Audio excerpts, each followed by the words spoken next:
কখনোই স্বাধীন ফিলিস্তিন রাষ্ট্র প্রতিষ্ঠা করতে দেওয়া হবে না, এমন ঘোষণা দিয়েছেন ইসরায়েলি প্রধানমন্ত্রী বেনিয়ামিন নেতানিয়াহু। ইসরায়েলের পশ্চিমা মিত্র হিসেবে পরিচিত কয়েকটি দেশ যখন জাতিসংঘের সাধারণ পরিষদের অধিবেশনে ফিলিস্তিনকে স্বীকৃতি দেওয়ার ঘোষণা দিয়েছে, তখন এই মন্তব্য করলেন তিনি। বিশ্বজুড়ে তীব্র বিরোধিতার মধ্যেই পশ্চিম তীরে বিপুল বসতি নির্মাণের বিতর্কিত পরিকল্পনার অনুমোদন দেন ইসরায়েলি প্রধানমন্ত্রী। সারা দেশে ব্যাংকিং করুন নিশ্চিন্তে। ১৪০০-রও বেশি শাখা উপশাখায় দেশের বৃহত্তম ব্যাংক আইএফআইসির সাথে। পশ্চিম তীরে বসতি বাড়াতে বেশ তৎপর হয়ে উঠেছে ইসরায়েল। বিতর্কিত E1 প্রকল্প বাস্তবায়নের ঘোষণা দিয়ে বিতর্কের জন্ম দিয়েছিলেন দেশটির অর্থমন্ত্রী বেজালেল স্মোট্রিচ। আন্তর্জাতিক চাপ উপেক্ষা করেই এবার এই প্রকল্পের আওতায় বসতি সম্প্রসারণ পরিকল্পনা বাস্তবায়নের আনুষ্ঠানিক অনুমোদন দিয়েছেন প্রধানমন্ত্রী বেনিয়ামিন নেতানিয়াহু।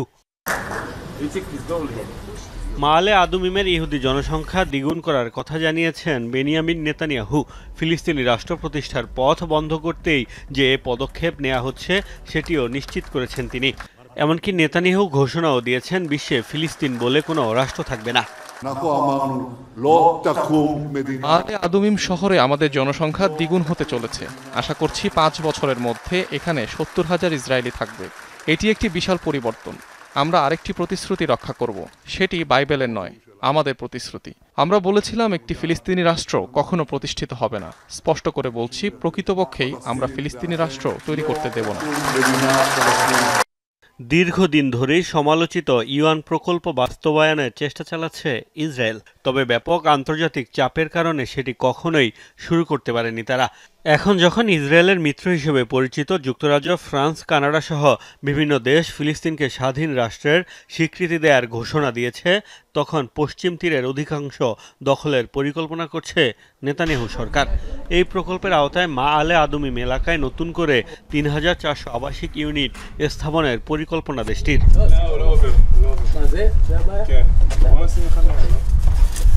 মাআলে আদুমিমে বসতি স্থাপনের অর্থ হচ্ছে পশ্চিম তীরকে সম্পূর্ণ 2 ভাগে বিভক্ত করে অঞ্চলটি থেকে পূর্ব জেরুজালেমকে বিচ্ছিন্ন করা, যা স্বাধীন ফিলিস্তিন রাষ্ট্র গঠনে কফিনের শেষ পেরেক বলে মনে করে বিভিন্ন মানবাধিকার সংস্থা। মোস্তফা মাহমুদ, যমুনা নিউজ।